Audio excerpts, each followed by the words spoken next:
episodio 1, Nido Nuevo. Bienvenidos y bienvenidas a nuestro espacio vital, donde estaremos conversando en nuestro primer y estreno de podcast, acompañada de mi gran amiga y colega Nakari Gómez. Ella es psicóloga clínica, psicóloga perinatal, además es doula, consejera de lactancia y una experta que ha trabajado muchísimos años en el acompañamiento de la maternidad y la paternidad. ¿Cómo te encuentras hoy, Nakari? Hola, gracias por este espacio que me tiene entre agradecida, contenta, conmovida y esperanzada, porque siempre hablar de la maternidad y la paternidad es un desafío, ¿no? A veces eso pareciera que es que uno tiene todas las respuestas, y no. Definitivamente yo soy doula y acompañante prenatal y postnatal desde hace casi ya 20 años, y eso confluyó con casi la edad de mi hija mayor. Entonces prácticamente ella fue la que me enseñó a mí cómo poder abordar a otros. Entonces todavía casi 20 años después no tengo todas las respuestas. Seguimos aprendiendo. Seguimos como profesionales y como madres. Exactamente. Entonces, en esta etapa de nuestro episodio, que es el postnatal, después que nace bebé, le llamamos, bueno, el nido nuevo. Tenemos un nido nuevo o un miembro nuevo a ese nido. Ajá. Se hace la tormenta perfecta. Perfecta porque vivimos en un alto y bajo de emociones, de felicidad, de bendiciones, de ver ese ser tan cálido, tan inocente, con tanta ternura, que nos estremece, y al mismo tiempo ir oscilando en una cantidad de emociones, ¿no? Que nos llevan arriba, nos llevan abajo, pero es un carrusel constante. Entonces en este episodio, Nakari, yo quisiera que nos diera luces a todas esas familias que están pasando, tanto las mamás en un proceso postnatal como los papás, porque ha sido muy silenciado que los papás también viven ese proceso, que nosotros lo llamamos, gracias a nuestra autora y que seguimos muchas de sus aprendizajes a través de sus libros, Laura Guzmán, que lo nombra como la sombra, lo que no vemos nosotros mismos, pero también silenciado por la sociedad. Dime qué mirada le podemos dar de lo que está viviendo o lo que puede vivir una mamá que está en gestación sobre esa etapa postnatal, y la que ya lo pasamos, que no sabíamos absolutamente nada, que eso se llamaba así. Sí. El puerperio. El puerperio, es una palabra que es rarísima. Cuando tú conversas con los barrigones que están gestando y les dices, bueno, en algún punto vamos a hablar de su periodo puerperal, inmediatamente asumen que esa palabra tiene que ver con puerco, con la menstruación inclusive. Ajá. Como es un after, y cuando, bueno, indago con ellos de qué va, se sorprenden, porque este periodo no es inherente únicamente a la mujer, es inherente a todo el grupo familiar. Y el puerperio, como etapa de absoluto cambio y transformación en la salud mental de esa pareja que gestó, de alguna manera nos va a confrontar con un periodo que ya venimos continuado. Cuando nos embarazamos, antes de embarazarnos inclusive, ocurren cosas. Los seres humanos estamos inmersos en una biografía humana, así lo denominó Laura Guzmán. Y es ese sistema de creencias, de dónde vengo, lo que me identifica, en lo que me reconozco, en lo que forma parte de mí. Y es indefectible no poderlo llevar a esa experiencia de la madre y la paternidad. Está claro que cuando me uno con alguien, ya ahí me ocurren cosas. Pero cuando ese binomio se convierte en tríada, es cuando aparecen muchas más sombras. Binomio, mamá, papá, y triada, mamá, papá, bebé. Papá y bebé. Ajá. Esa triada perfecta. A veces tenemos un cuarteto, porque tenemos hermano mayor. Correcto, y no hicimos conciencia de todo esto en esa primera gesta, sino que nos preocupamos por hacerlo después, o nos ocupamos en hacerlo posterior.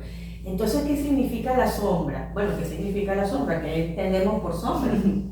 O sea, por ahí, sí. O sea, la sombra es eso que nos acompaña, ¿sí? Pero no la podemos ver de frente. No. O si nos vemos de frente nos puede asustar. Mejor mirar para otro lado. Generalmente la sombra la tenemos en un plano que está o muy adelante o muy detrás y que de alguna manera ensombrece, como su nombre lo dice, tapa, solapa la luz.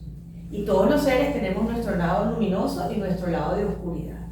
Cuando estamos en el periodo puerperal, esta sombra se apodera de ese cuerpo.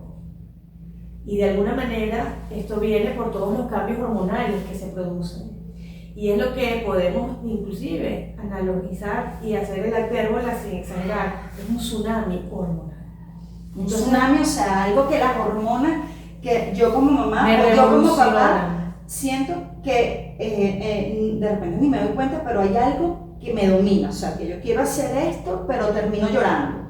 O unas cóleras incomprensibles, rabietas, que no se me va a calmar, respiro un vasito de agua. No, porque es un sinsentido. Generalmente los seres humanos, aunque no lo digamos en la oralidad expresa, queremos tener el control de todo. Y esta es la etapa en lo que no se tiene control de nada. Entonces aquello me confronta, casi que me golpea como la ola, que me arropa, además me envuelve y me confronta con esa sombra que finalmente va a ser mi propia vulnerabilidad. Y hablando de toda esa vulnerabilidad, ¿qué síntomas agudizan psicológicamente y emocionalmente esa sombra? O sea, esa llegada del bebé, ese posparto, tengo que recuperarme físicamente, tengo que atender a un nuevo ser exclusivamente que demanda. O sea, ¿qué suma a que esa sombra pueda ser más llevadera o no? Ya. Antes de explicar un poco qué es lo que sucede, también es importante recalcar que la experiencia de gestación es una experiencia que se puede vivir con mucha ansiedad. ¿Por qué? Porque tiene que ver con una relación del futuro, lo que me va a pasar cuando venga este bebé, es como mucha expectativa. Y generalmente todos mis pensamientos van a estar asociados a ese momento. Cuando finalmente me encuentro en ese momento, ahí es donde me asaltan un sinfín de preguntas, bueno, ¿y ahora qué hago con esto, no? Por eso es que generalmente sugerimos que la pareja gestante se prepare, no para mitigar la ansiedad que eso le supone, sino un poco para entender cómo va a ser ese proceso y de alguna manera poder identificar ciertas cosas que me pasen, porque no es que se desarrollan todas en este periodo puerperal, ya hay lo que nosotros hemos denominado la epigenética de la gestación, ya esta pareja viene teniendo sus cositas, o sea, ya hay síntomas, ya hay cosas que aparecen antes, y con este periodo se exacerban esos síntomas. O sea, que no hay forma de taparlo. No, de hecho, cuando una persona es consciente de su salud mental, de alguna manera la abordamos desde la perinatalidad porque la tenemos que atender antes, porque sabemos que por estos cambios hormonales esos síntomas se pueden exacerbar. ¿Qué síntomas? Y es importante tener claro que existen síntomas asociados a una cosa que llamamos baby blues, que es como una nostalgia por el cambio físico, por ese duelo que de repente puedo experimentar por los cambios corporales. Ya no soy la misma, no. Aunque sea la misma de una mamá de uno, la mamá de dos, la mamá de un bebé no nacido, pero es un antes. No, pero ya tú eres mamá, ya tú pasaste por ahí. No, lamento decirles, no sé si es una noticia buena o no, ya la sabían, que una mujer en una gesta es una mujer y en su segunda gesta es otra mujer. Y mamá de uno no es la misma. No. Hay que aprender de nuevo todos ser mamá de dos. Así es. Y de tres. Cuando somos mamá de dos, también es una experiencia inédita porque estoy siendo por primera vez mamá de dos personas. Y no y me cuando ven tengo enseñado tres, no, entonces siempre va a ser una experiencia inédita y además va de la mano con el hecho de que estoy criando a un ser humano totalmente independiente de su hermano o hermana, así sea producto, digamos, de los mismos papás, o sea, biológicamente venimos de esa consistencia familiar. No, y muchas veces buscamos similitudes, ¿no? Y eso no tiene nada que ver con el manejo de la personalidad de la persona. Entonces, esto se vuelve mucho más complejo porque cuando tuve una primera experiencia, de repente me fue muy llevadera, de repente es un niño de libro, o sea, eso que el bebé se acostaba a dormir y dormía toda la noche y la mamá podía descansar y su lactancia fue maravillosa y el papá estaba allí presto y resulta que después tengo otro bebé y este no duerme nunca y este no duerme acá, me costó agarrar el como pecho. hemos visto por ahí, el Ajá. bebé, mi hijo varón o mi hija primeriza También hay diferencia fue la de que género. me entusiasmó a tener otro, y el segundo o el tercero al que dije ya se cerró la fábrica. Ajá, entonces voy con esa expectativa Ajá. de que ya superé todo aquello que me contaron, que me podía pasar la primera vez y resulta que este bebé segundo no tiene nada que ver con el primero, ni yo soy la misma y yo lo digo siempre, utilizo y un poco, bueno, porque yo soy mamá también, o sea, yo soy mamá de dos y mis maternidades fueron en dos momentos de mi vida totalmente diferentes. A la mayor yo la tuve cuando tenía 27 años y ambos casos fueron bebés deseados, planeados, etc. Y yo hice mi preparación prenatal, después de eso fue que me convertí en doula y consejera de lactancia, pero de alguna manera yo iba con una expectativa, pero también tenía una edad biológica y mi cuerpo respondía a eso. Cuando tengo mi segunda gesta, 14 años después, además conscientemente decía, no, ya yo no voy a tener más chamo, ya yo me quedé con esto. Y resulta que La llegó vida, y la mi segunda sorpresa. hija, y yo tenía 14 años más, en mi cuerpo también se notaban los 14 años más, pero sí pude percibir que en mí había un mayor nivel de conciencia con respecto a esta segunda gesta. No sé si porque ya había estudiado todo esto, pero además no tenía nada que ver con lo teórico, tenía que ver con lo emocional. Yo sabía que necesitaba fusionarme con esta nueva bebé porque así mi sombra no me iba a afectar tanto como fue mi primer periodo puerperal. En mi primer periodo puerperal literalmente yo sentía que me moría cada noche. O sea, era una cosa que yo lloraba porque además mi mamá había fallecido 5 años antes de nacer mi hija. Y entonces esa cosa cultural de crear tus redes de apoyo, de que vas a tener una tribu que te acompañe, que generalmente se asocia a que tienes un entorno femenino que va a estar acompañándote y que parte de esos roles son las abuelas o las tías o las bisabuelas y mi mamá no estaba. Entonces eso ahí ya, y después de muchos años, entendí que yo tenía depresión postparto. Que no era el baby blues, no era esa nostalgia por el cambio, no era repensar que mi vida ahora iba a ser distinta porque iba a cuidar a alguien más, sino que tenía síntomas clínicos importantes. Había en mí un deseo de dormir más de la cuenta, había un desespero por no poder tener el control de la situación y además de eso, había un no entender el llanto de mi hija. Yo asumía que el llanto tenía que ver con sufrimiento, ¿no? Ya. Y de nuevo, la gente se sorprendía, mi entorno, incluyendo mi ex esposo, que decía, pero tú eres psicólogo, como que si eso me daba la varita mágica para no, y resulta que no, que La maternidad nos quita los títulos y las profesiones No, porque el aprendizaje es de cero, nadie. no, y que además, o sea, Está yo preparado. nunca, bueno, he tratado de cuidar, no mezclar los roles. O sea, Claro. yo tengo ámbitos en los que ejerzo la psicología, pero soy Y- de otros y- ámbitos soy mamá. Y esta trayectoria que nosotras tenemos en el acompañamiento, ahora que podemos hablar un poco de que entendemos lo que otra madre pasa, porque lo vimos en carne propia, y por eso nos sensibilizamos a crear círculos de apoyo postnatal. Sí. Porque el acompañamiento, la escucha, la comprensión, saber que otra mamá con otro bebé está viviendo otro escenario, pero su emocionalidad de reencontrarse es parecida a la mía y conecto y digo, bueno, no soy la única que está transitando este proceso tan transformador. Yo pienso que de ahí nace, tienes una bendición, claro, la bendición viene después del proceso, viene a encontrar la luz, pero de pasar por el túnel. Y pasar ese túnel acompañada de tu persona, un espacio vital que nosotros queremos invitarlas a todas que estén con sus bebés recién nacidos hasta por lo menos los 2 años, la que esté un poco más adelante será bienvenida a nuestro espacio para hacer esos círculos de acompañamiento un día a la semana donde podamos debatir y encontrar esa tribu de mujeres que nos escucha, que nos entiende, aparte de hacer actividades lindas con los bebés, aparte de hacer yoga, meditación, encontrarnos la mirada de mujer a mujer. Yo pienso que parte de este tema de te da a entender lo que es el puerperio, la sombra, es eso, brindar esa mano amiga. Y sobre todo algunas luces, Natalia, danos algunas luces de, por lo menos en el padre, cómo manifiesta que está viviendo su posparto. ¿Cuáles son esas características que nosotros pudiéramos decir, no etiquetar y decir ya clínicamente, no, pero sí unas luces que de repente podamos, la familia, los amigos reales? De nuevo, no podemos incurrir en el etiquetado porque no es un checklist de lo que tengo mal.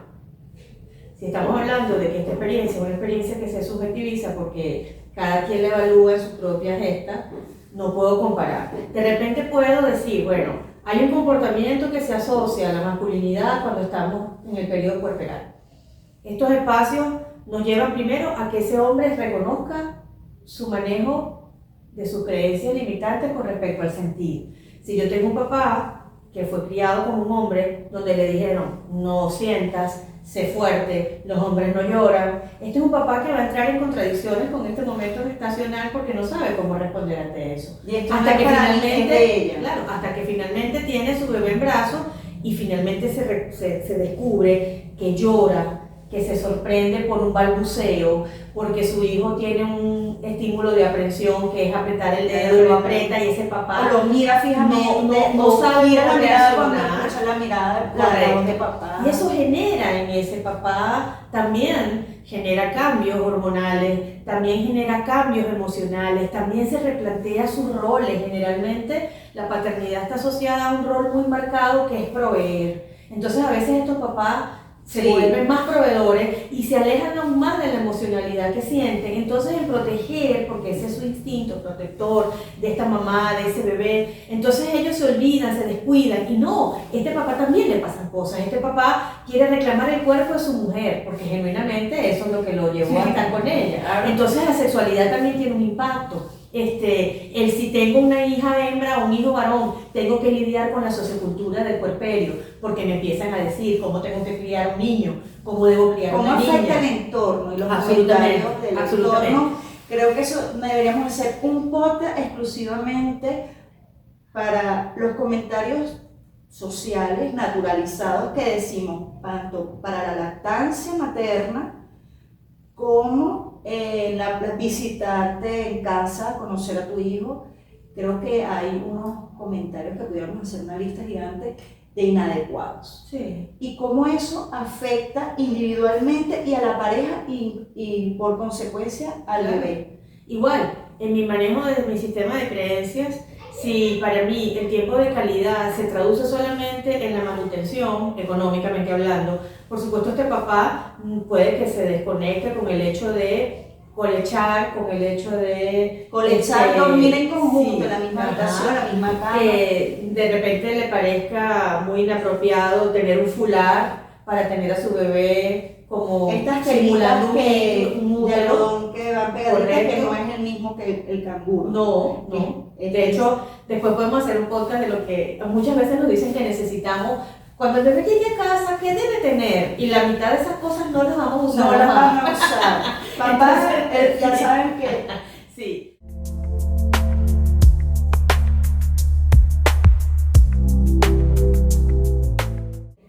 Fíjate, ¿qué significa tener un curso o un taller, un espacio de apoyo postnatal?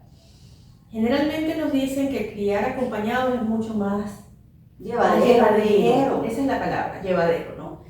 Lo que pasa es que muchas veces estos grupos, por eso es que es importante que sean liderados por personas que primero sean empáticas con lo que está allí ocurriendo, porque son espacios seguros, son espacios respetuosos, donde el juicio no tiene cabida. A veces sucede que las mamás hacen cursos prenatales y forman sus grupos, ¿no?, de comunicación posterior y por allí mantienen, y son estos amigos que se vuelven muy amigos y celebran los cumpleaños juntos y toda esta cosa hermosa. A veces eso puede ser un arma a doble filo, porque también empieza a ser un parámetro de comparación. Sí. Mi hijo le pasó, a mi hijo no, entonces ya va, mi hijo tiene un problema, porque no le pasó al hijo de Anabel, yo le di teta, pero ella es más gordito, pero el mío es más flaquito. En ese talante no proponemos el acompañamiento postnatal. Precisamente proponemos que hayan estos círculos y estos espacios de apoyo postnatal para poder hablar como decimos en criollo, pues, al calzón quitado, lo que me está pasando, sin escuchar el juicio del otro, sin ese comentario aleccionador, Y lo que se dice, que lo que yo estoy haciendo está bien y lo que tú estás haciendo, bueno, puede que no sea tan bueno. No, porque a ver, es un individuo que es hijo mío, que también tiene mis particularidades, yo como mamá, y tú las tuyas. Entonces no es un tema de comparar, no es parametrizar esto, es poder decir, ¿sabes qué?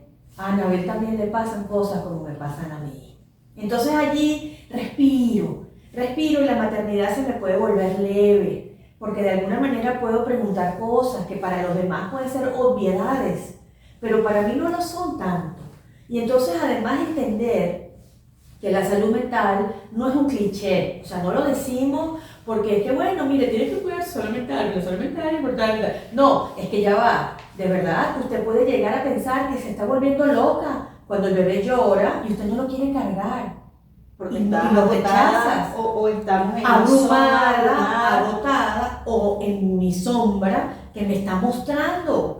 Porque pueden ocurrir situaciones de mi infancia que yo recreé en ese momento cuando yo comienzo a maternar. Entonces no es una cosa de que vamos a ir a hablar con las amigas, banalizar o disminuir el impacto que tiene acompañar a una mujer, a un hombre. acompañar en con de la este mano de un proceso. profesional Es lo deseable. y con es lo personas deseable. con experiencia. Es lo deseable porque ahí van a ocurrir preguntas y van a ocurrir, bueno, esa ha sido siempre mi pretensión terapéutica, que la persona tenga a darse cuentas, ¿sabes? Decir,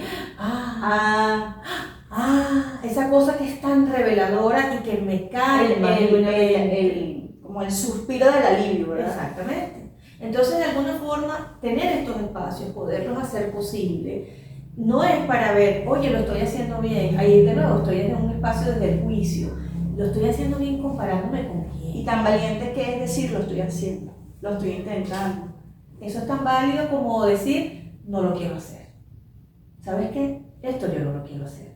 Porque también a veces, y esto lo he dicho en muchos espacios en donde he tenido el gozo y el placer de estar, la maternidad la hemos romantizado como un evento hermosísimo. Qué bello es tener un hijo. Todas estas cosas pueden formar parte de la experiencia, pero a veces no la valoramos como algo hermoso. Y entonces, ¿cómo se siente esa mujer o ese hombre con ese choque? Cuando eso no es lo que cubre las expectativas sociales? Una vez más volvemos a caer en el tema del entorno y la influencia. Entonces a veces pasa que las mujeres no se sienten tan cómodas con el tema de tener un hijo, que tenían una gestación que fue idealizada y por ende un nacimiento que fue idealizado. Aquí no podemos dejar de lado, porque no es menos importante, saber qué tipo de nacimiento tuvo ese ser humano, porque sí incide en la forma como somos. Totalmente. ¿Cómo fue esa lactancia? De repente yo quise imaginarme que iba a dar teta fluida y la cosa fue bellísima, y medité, hice yo, y todo lo que nosotros le proponemos a las barrigonas, así les decimos por cariño, o preñaditas, de alguna manera, y resulta que tuve una lactancia complicadísima, que de repente tuve un parto que fue también con algunas circunstancias, y no se parece a lo que yo me imaginé, idealicé, soñé, y eso me da rabia. Y tengo rabia, pero entonces resulta que tengo mucha rabia y mi entorno me dice, no puedes tener rabia, porque eso afecta al bebé. Ajá, ¿y qué hago con esa rabia? Entonces, ese tipo de cosas que no suceden y que decirlas en voz alta a veces genera un poco de prurito social, entonces es decir, aquí hay un espacio para que lo puedas primero identificar.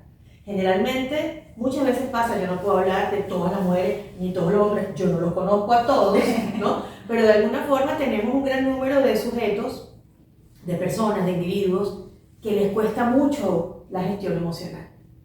Que la educación emocional no fue algo en lo que accesé, no tuve herramientas para ello. Y que por ende, ¿de dónde voy a tener la expectativa que en este periodo preciso, puerperal, de posparto, en el que estoy siendo la mamá o el papá de alguien, eso lo va a aparecer casi que como por fotosíntesis, ¿no? Y no sucede así. No, o sea, esto lo tengo que reconocer, lo tengo que poder identificar y tengo que poder decir, ¿sabes qué? Oye, nunca me di cuenta cuando yo tengo rabia. Nunca me di cuenta cuando yo estoy triste. De verdad, genuinamente, nunca me di cuenta cuando las cosas me daban temor. O cuando genuinamente estoy alegre. O cuando No, es todo mi el expresión del abanico amor. de emociones. No, porque bueno, lo naturalicé ciertas conductas. Y resulta que cuando tengo esta pequeña criatura delante de mí, que son grandes maestros, porque los niños son maravillosos, y no lo digo por un tema de cliché ni nada, sino que en mi tesis de maestría, cuando me propusieron que quería trabajar, yo dije, bueno, quiero comenzar a trabajar, a hacer un estudio longitudinal con barrigones que he atendido desde el periodo gestacional y acompañarlos hasta los 3 años de infancia, de su primera infancia, a través de la crianza amorosa y la disciplina positiva, para ver qué pasaba con esos, como diría Joan Manuel Serrat, con esos locos bajitos. Y para mí el hallazgo fue tan maravilloso porque estos niños que han sido criados del apego seguro, amoroso, respetuoso, bueno, casi que la traducción Coméntame un poco más no sobre es eso, literal. cómo fomentar esos vínculos con bebé. Ajá. Generalmente un vínculo sano con un bebé es mostrarse ante este bebé dispuesto y disponible. Y eso no quiere decir que yo me convierto en una mamá o un papá ambulancia o sobreprotector. Que no dejo ni que el bebé llore porque yo inmediatamente, de hecho mira mi expresión, salgo y salto para... No, Está en un estado de alerta. no, es poder reconocer cada momento de su evolución y entender que tengo un bebé de 0 meses que va a tener unas características y después este bebé tiene 1 mes y tiene otras y después tiene 2 meses y tiene otras y de alguna manera me permito poder conocer a ese ser que yo gesté. No desde lo que me han dicho los otros, una vez más desde el parámetro. Mira, el bebé le va a salir los dientes a los 6 meses y yo estoy esperando los dientes Y llegó con la cámara. Y la tuya tiene toda muela y la mía tiene un diente todavía de 1 año. No, es poder entender que ese es mi bebé, que ese que es mi bebé tiene su patrón de sueño, que ese que es mi bebé toma la teta en unas tomas que pueden ser un poco más intermitentes que otras. Definitivamente. Que hay una función que no es nutritiva y eso me da información de ese bebé, que ese bebé yo le hablo, yo le canto, yo lo mimo, yo lo cargo, yo lo arrullo, y ese bebé responde de manera positiva. Es decir, pareciera que son como tonterías, pero mira la cantidad de cosas que nos pasan y darnos cuenta de eso. Primero, y creo que esa es la respuesta que me estabas haciendo a la pregunta, entender que ese ser que tengo enfrente es un sujeto individual que viene de mí pero no es mío. Ajá. Entonces, ahí uno dice, ya va. Porque bueno, poco más atrás, cuando decidimos, quiero tener un hijo, aquí yo generalmente cuando doy los cursos prenatales les sugiero a los barrigones, les digo, ¿ustedes se han preguntado para qué quisieron tener ese hijo? No por qué, o para qué. Y ahí vas a obtener la respuesta de eso que viene después. Y una vez más, puede ser una expectativa, de nuevo, fantasía, idealizada, porque nunca has sido la mamá y el papá de nadie, hasta que tienes a ese bebé enfrente. Entonces dices, mira, cobra sentido para mí. Entonces, criar amorosamente no es dar todo lo que el bebé pide, porque después este principio se mantiene en la primera infancia. Estamos hablando de ¿no? bebé que no quiere, o sea, no en las necesidades básicas, que es la lactancia, su baño, en el cuidado, estamos hablando de otras cosas. No, ya estamos hablando de su relación, lo que diríamos, de su relación yo-mundo. ¿Cómo yo le planteo eso? Si desde un estilo de crianza sobreprotector o un estilo de crianza indiferente, autoritario o un estilo de crianza que eso ausente. es otro tema. O sea, tipo que después que tenemos ese bebé y pasamos esta sombra y estamos en ese cuidado constante y estamos en la lactancia materna, si es de ser el caso, o en esa alimentación rutinaria, porque bueno, amamantar también es estar con ese bebé en brazos, ¿no? Después que pasa esa etapa viene cómo lo crío, cómo lo educo, cómo le enseño, y también ahí entra un espacio de individualidad y de cuestionamiento. porque muchas veces lo que yo pienso no es lo que funciona. Ni lo que yo pienso es lo que yo digo y mucho menos lo que yo muestro. Y lo que yo muestro. Entonces los niños aprenden mirando a su mamá y a su papá, no escuchando lo que les dicen. Y eso se refuerza y se ve en la etapa adolescente. A lo largo de Y toda la no vida, estalla no de nada más la frente. adolescencia, hasta la adultez de nuevo. ¿Qué significan mamá y papá? Desde el punto de vista del simbolismo del continente afectivo para un ser humano. Se supone que vengo de allí porque soy producto del amor. No me voy a meter en detalles porque eso es otro podcast. Pero, ¿sabes? El amor de una noche, el amor de ese día, o sea, eso puede interpretarse de muchas maneras, pero no estamos hablando de eso. Entonces, yo traigo eso. Cuando finalmente llego a la vida de esos dos seres y tengo alguno de estos dos ausente, presente, así crezco. Y de alguna manera eso me genera confusión. Y es lo que decimos, se instala la primera herida de decepción. Se supone que yo soy producto del amor. Se supone que una mamá y un papá quieren mucho a su hijo. Se supone que eso no ni siquiera es negociable. ¿Y qué pasa cuando no? Y de nuevo, no hablamos desde el juicio. Yo no soy quien para decir si alguien lo está haciendo bien, con más amor o menos amor, no para nada en absoluto. De hecho, cuando muchas veces me llaman y dicen, cariño, una escuela para padres, ¿qué es eso? Yo no, por favor. O sea, qué atrevimiento pensar que yo le voy a enseñar a alguien a ser la mamá o el papá de ella. Hemos leído, hemos investigado, hemos estudiado, para hemos nada. graduado. Eso es una falsa pretensión que además genera mucha expectativa, porque Claro. así que te ven como un gurú, Un que tú vas a, o sea, tú tienes todas las Y respuestas. creo que porque dentro eres. de todo nuestro sentir, y creo que coincidimos en eso, es servir la mesa con herramientas en las cuales tú te independices y sepas qué usar. Claro. Ahí tú tienes el albedrío de decidir qué uso y qué no. Y de alguna forma, una vez más. Porque no hay una fórmula mágica, No hay receta. ni para pasar el porperio, ni para el posparto, ni para la depresión posparto, que me gustaría que tocáramos un poco de esto, porque claro, hablamos del baby blue, pero eso tiene unas características. Sí. Pero ¿qué características ya puedo decir? Ojo, estamos en una depresión posparto. Sí. Lo que va a acompañar a la palabra depresión es que este periodo de sintomatología clínica que se agrava se corresponde a ese periodo evolutivo de ese bebé, ¿sí? El momento después inmediatamente de nacer. Pero en realidad los síntomas de la depresión son los mismos. Para una persona que es depresiva, tiene los mismos síntomas que de hecho forman parte de la epigenética de esa mujer. No es que desarrolla la depresión postparto después. O sea, no ocurre como un evento eso. casual, no. Ya hay una epigenética en esa persona. Y por supuesto, se naturalizaron ciertos síntomas. ¿Qué ocurre cuando estamos deprimidos?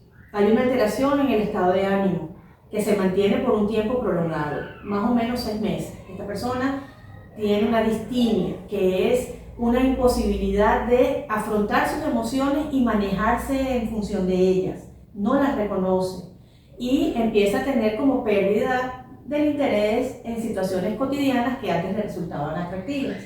Además puede experimentar una tristeza profunda y sin sentido, pero también se puede estar riendo mucho. Y está enmascarada. Es correcto. No enmascarada, sino que generalmente asociamos que una persona triste está deprimida y no necesariamente, ¿sí? Hay una alteración en 2 síntomas físicos, digamos, correlacionales, que tienen que ver con el punto de vista biológico del bienestar de la persona, que es el sueño y el apetito. Alterado. Sí. O mucho o poco. Puede estar en déficit o en exceso. Y esto ocasiona que la persona, por supuesto, va a tener una incidencia en el peso gestacional. O sea, una mamá que ha tenido ciertas afectaciones de salud va a tener un bebé con dificultades en peso y talla posiblemente, ¿no? Adicionalmente a esto, podemos tener a una mujer o a un hombre, porque a papá también le da, ¿sí?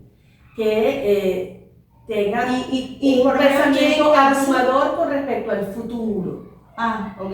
No, o sea, quiero entender lo que me está ocurriendo, pero en mi cabeza no lo puedo resolver. Entonces experimento una ansiedad y una angustia extrema. Entonces son estos papás, por ejemplo, que se preocupan, o sea, me dieron la noticia que estamos embarazados hoy y me dijeron, si la prueba era cuantificada, tenemos 4 semanas, 5 semanas de gestación. Y este papá, a partir de ese día y por lo menos un mes siguiente, está tratando de resolver hasta inclusive dónde va a dar a luz. Tratando de resolverlo desde el punto de vista económico. por supuesto, cómo va a estar esa persona. Genera irritabilidad, genera animadversión, puedo generar rechazo por el embarazo. Y ese rechazo se mantiene después que el bebé ha nacido. Es decir, Wow. tiene características bien particulares. No podemos patologizarlo todo porque pareciera que aquí es un criterio patológico, no. Pero la depresión no es que aparece con mayor ferocidad en una mujer que está en periodo postnatal. Es que ya veníamos con algunas afectaciones y se incrementan. Producto de las mismas circunstancias o, por supuesto, con la calidad de vida de esta persona. Si la persona no busca gestionar esa enfermedad, porque la depresión es una enfermedad, es Y una si no afectación llegamos directa a la salud a mental. ese espacio de depresión, sino como algo más ligero, entonces estamos hablando del Baby blues. Sí. El baby blues es transitorio, es circunstancial, está asociado más al cansancio por no dormir, porque estamos en una hiperalerta. Así te digan, mamá descansa, cuando el bebé duerme, tú también. Está en uno abierto y otro cerrado. Este bebé apenas hace y la mamá ya está viendo todo. Bueno, ambos están hipervigilantes. Por supuesto que una persona que ya pasa más de 72 horas sin dormir va a estar irritable. Va a estar, de alguna manera, se va a sentir afectada. Y va a estar obnubilada. Y esa irritabilidad se va a traducir en su conducta. No tiene nada que ver con depresión. Entiendo.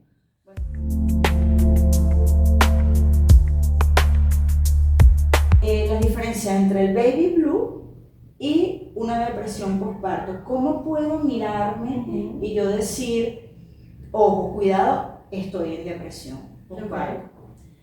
Fíjate, creo que la diferencia más marcada y la principal es el tiempo de exposición a ese síntoma que me genera malestar. En el baby blues ocurre posterior al nacimiento y puede incrementarse los síntomas en las primeras 2 semanas del recién nacido. 2 semanas. Las primeras 2. Precisamente ¿por qué? Porque mi cuerpo biológico, físico, se está acostumbrando a estos cambios.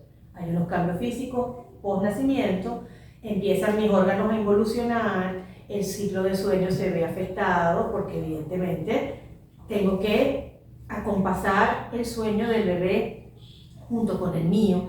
Y eso es otro mito, porque generalmente nos dicen que el bebé va a dormir mucho. Una vez más, y si el bebé no duerme, ¿qué pasa? Aun cuando a esta mamá se le recomienda que la máxima es cuando el bebé se duerma, usted también, precisamente para poder tener estos espacios de mamá duerme, papá duerme. Ajá. Y papá también. Generalmente sí, en esas primeras semanas se le sugiere que haya esta tribu de apoyo en su casa para que los acompañen en las cosas cotidianas, de manera tal porque tanto mamá y papá se están alternando el cuidado de este bebé. Entonces papá también se cansa. Además que hay algo que a mí me parece injusto, esto es una opinión bien personal, ¿no? Mamás tienen licencias más grandes para ausentarse de lo laboral, pero papá no. El permiso postnatal de un padre es escaso 15 días. Anotemos ahí que también estamos pendientes de poder modificar esa parte. Porque, ¿cómo le pido a este hombre que sea sostén emocional y físico de esta mujer si él duerme 2 horas y tiene apenas descanso de 10 días y después al 11º día se tiene que ir a trabajar? ¿Este papá en qué momento? O sea, la supermáquina. No, este papá también se cansa.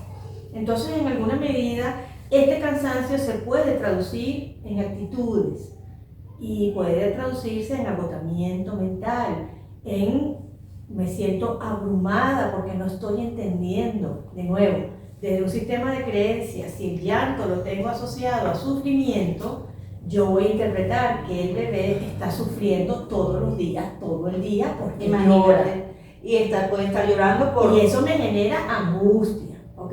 Cuando hablamos de una mujer que ya tiene síntomas clínicos de depresión, es una mujer que inclusive llega a rechazar a este bebé. No lo quiere ni siquiera. No en todos los casos, pero no, sí. O no rechaza el bebé, pero no se siente con la voluntad rechaza de entenderlo. la experiencia de ser madre. No entiende, porque no se siente, no se quiere levantar de la cama. No hay voluntad expresa para entender esa cotidianidad. Entonces, ese tipo de cosas que me estás diciendo son las puntuales para poder llamar ya a un especialista. Sí, de hecho, es lo que recomendamos. Y una de las así sea en cualquiera de las 2 vías, Si usted se siente distinta, como generalmente usted se conoce, pues consulte a un especialista. Claro. Porque de alguna manera ahí vamos a poder delimitar si en efecto estamos ante un baby blues o si estamos ante una depresión que está cabalgando hasta el punto de que se haga daño a usted o le haga daño al bebé. O sea, de nuevo, no es alarmar innecesariamente, es entender que es un proceso de cambio y que hay personas que me pueden acompañar en el proceso. Y aceptar la ayuda, lo más importante. Primero, ser consciente de que... Pedirla, es importante que la persona... Y eso también se da con una buena comunicación entre parejas, ¿verdad? Escuchar a la pareja, que también, más allá de la queja, es un sentir que puede ser genuino en una etapa postnatal. De nuevo, no es un espacio de un juicio, es una genuina preocupación. Es decir, el papá puede decirle a esta mamá, oye, estoy notando que no te quieres bañar, que no quieres comer, que estás distraída, como si no estuvieras presente, obnubilada, lenta, un procesamiento más lento. Eso sucede. Que no está asociado a nada feliz, o sea, que también pasa, que confundimos el cansancio producto de criar que no es normal, desde el inicio, desde que llegamos a casa, y tener que lidiar con todo el tema social. Y eso también es importante resaltarlo. El exceso de visitas. La mejor visita es la que no se hace los primeros días. Y si van a apoyar. A apoyar. ¿Qué hacer? Apoyar, lavar la ropa, llevar comida, pagar cuentas, llevar al mercado. Acompañarla al médico, barrer, hacer una limpieza. La limpieza cotidiana, lavar la ropa del bebé, lavar la ropa de estos papás. Es decir, apoyar en esas tareas cotidianas que nos restan tiempo, que nos agotan también física y mentalmente, y de alguna manera permitir que esta tríada se consolide, se entienda, se fusione. Y para conciliar esa tríada se necesita tiempo. Se necesita espacio, y un espacio íntimo, sagrado, para que realmente puedan ir como entretejiéndose esos corazones y autoconociéndose, porque, bueno, mamá conoce a su bebé, bebé conoce a mamá, su olor la reconoce, y eso lo va a marcar. Entonces, bueno, si está bebé, lo carga la abuela, la carga la tía, ¿Cómo se puede manejar eso de intimar para yo realmente conectar y vivir con bebé? No quiere decir que no estemos en pro de las visitas, ¿no? Y estemos en pro del acompañamiento familiar, pero sí debe haber un periodo donde esas personas, esa pareja, las apoyemos, pero le demos el espacio de privacidad. Sí, es que es difícil a veces porque el nacimiento de un ser humano está asociado a algo que se celebre socialmente, ¿no? Sí. Y bueno, en unas celebraciones que pueden tener un talante. Exactamente, en un talante que sea así como una cosa muy, bueno, muy pública y muy notoria, ¿no? Y tú lo puedes percibir en los espacios de nacimiento. Cuando nace un bebé, esa habitación y ese pasillo está repleto de familiares, amorosos, contentos, dándole la bienvenida, la enhorabuena a este bebé o a esta bebé que acaba de nacer. El problema es que, de nuevo, hay elementos involucrados donde de repente esta mamá no logró tener el nacimiento que quiso porque terminó en una cesárea y ella quería un parto vaginal o viceversa, ¿no? Ella quería una cesárea y terminó vaginal. Eso también pasa. Y esta mujer está abrumada por ese hecho. Porque de nuevo, ella tenía una expectativa, ella se preparó, además de lo que médicamente eso supone, ¿no? Entonces, de verdad no está como para recibir ese jolgorio amoroso. En ese momento, no, quizás, más adelante, lo va a necesitar. Entonces sí, bueno, podemos comulgar con la familia, porque de nuevo, claro que sí, recibir un bebé cuando es deseado o planeado, porque eso también es importante decirlo, no es lo mismo planear y desear un bebé, que planearlo y no desearlo en ese momento, y no desearlo y no planearlo.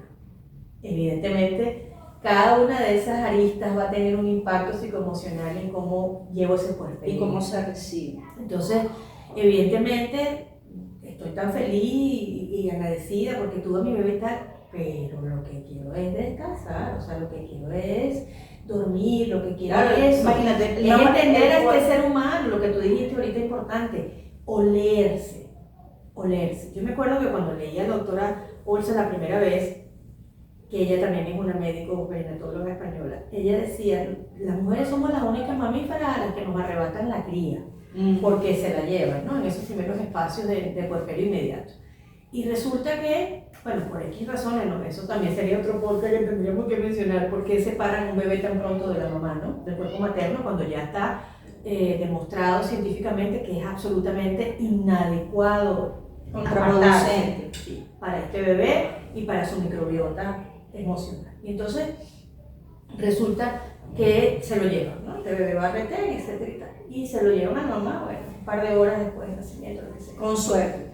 Sí, vamos a ser optimistas. En lo catastrófico vamos a hablar del optimismo. Y resulta que este bebé tiene que volver a rectar para reconocer a esa madre, porque ese momento fue interrumpido. A veces, bueno, porque hay que hacerlo por razones de salud. Supongamos que Sí, para resguardar la vida de ese bebé. Y de la madre también puede pasar. Y de alguna forma, hacer eso con una habitación llena de gente, hablando, gritando, qué sé yo, feliz, y tomándole fotos a esa criatura, ¿qué tal?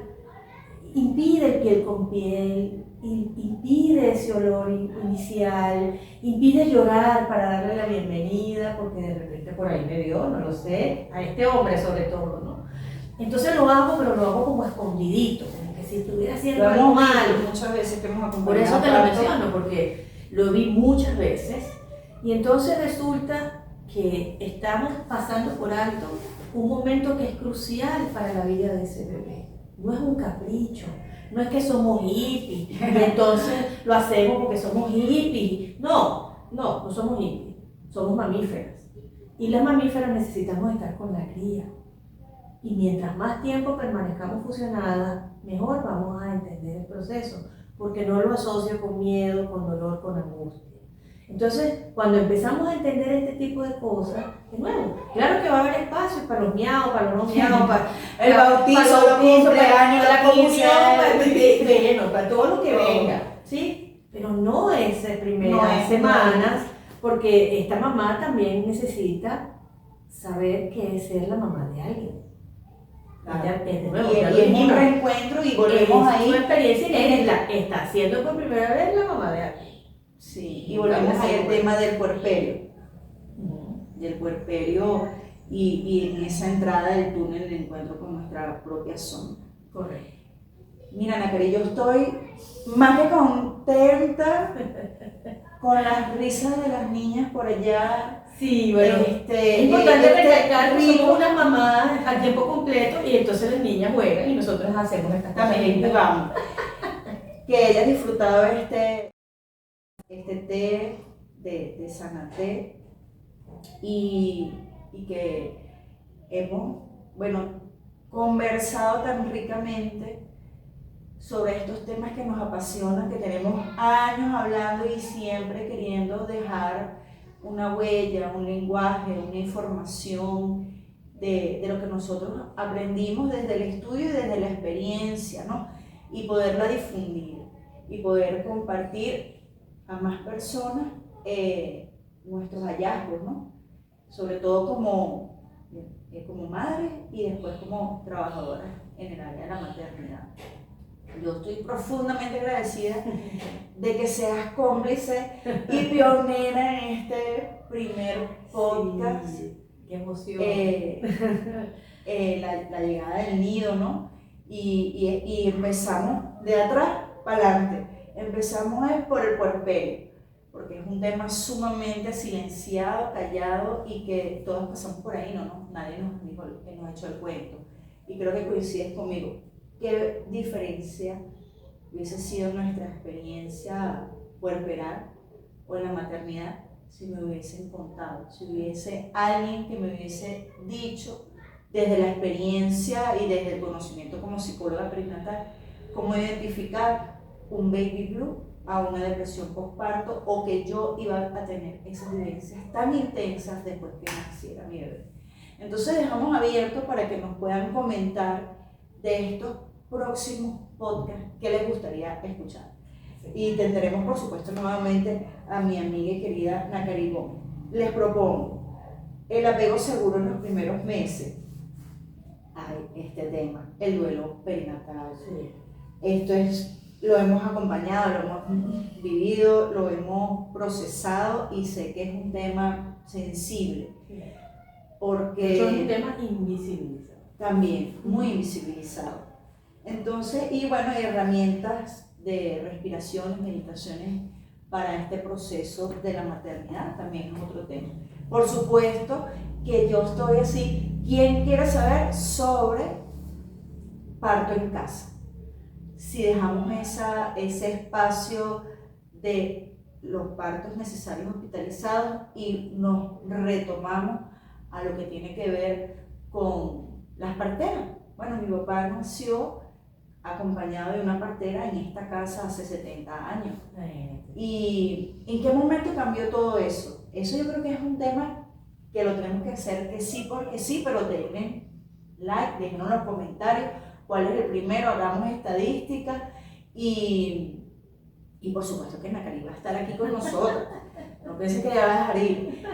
Y sobre todo les daría la noticia de que en este Espacio Vital Nacari nos va a acompañar en el grupo de Círculo de Apoyo Postnatal. Así que pueden venir con su pareja, con un familiar y por supuesto con su bebé. Próximamente le vamos a dar las indicaciones para que se inscriban, participen, nos comenten. Nacari, tus redes.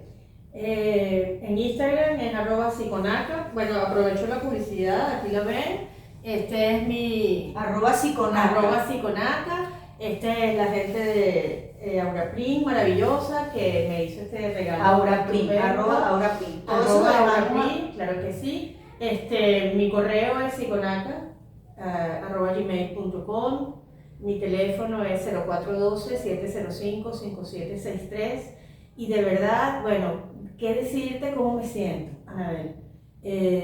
Cuando hablamos de que íbamos a hacer esto, yo creo que más que mi adulta profesional y formativa, que se alegró mucho, no, fue mi niña emocionada, juguetona, la que dijo sí a volver a trabajar en estos temas, porque bueno, a veces uno se desvía de hacer otras cosas en la vida, ¿no? Pero volver a esto y de alguna manera... Y en este momento, 2025. Hacerlo ahora y saber que sí podemos seguir, que estos temas no pierden vigencia, no caducan jamás, que de alguna manera tenemos un compromiso de seguirnos formando porque acompañamos vida y de alguna manera lo que significa eso. Entonces yo tengo, bueno, el corazón llenito de alegría, me rebosa, te agradezco y claro que sí, aquí vamos a estar, vamos a hacer muchas cosas, seguramente después vamos a irle diciendo lo que vamos a hacer, que Anabel y yo en este momento tenemos la expansión creativa como a 1000. Ah, sí.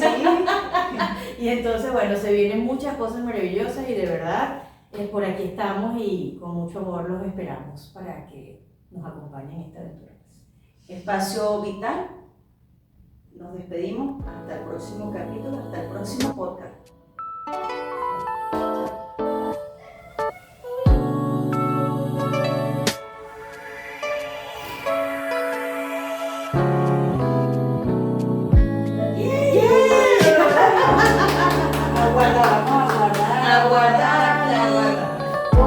Cada cosa en su lugar.